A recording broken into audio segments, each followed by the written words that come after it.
खून प्रकरणामध्ये अटकेत असलेल्या दोघा आरोपींना न्यायालयाच्या वतीनं जामीन मंजूर करण्यात आलाय।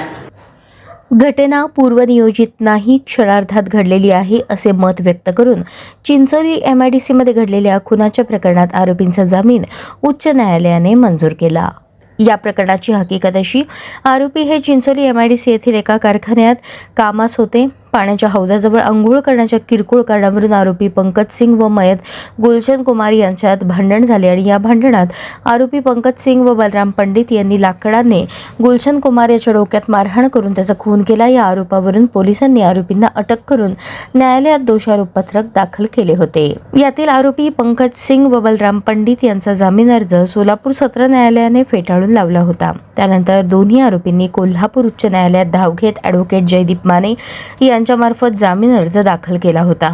सदर जामीन अर्जाची सुनावणी मुंबई उच्च न्यायालय कोल्हापूर खंडपीठाचे न्यायमूर्ती सचिन देशमुख यांच्यासमोर झाली। उच्च न्यायालयात जामीन अर्जाच्या सुनावणी वेळेस आरोपीचे वकील ॲडव्होकेट जयदीप माने यांनी आपल्या युक्तिवादात घटना पूर्वनियोजित नाही, क्षणार्धात घडली आहे, केसचा तपास पूर्ण झाला आहे असा युक्तिवाद केला।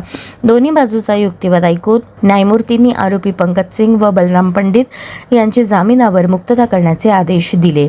या प्रकरणी आरोपींतर्फे ॲडव्होकेट जयदीप माने यांनी तर सरकार पक्षातर्फे ॲडव्होकेट AS साळगावकर यांनी काम पाहिले।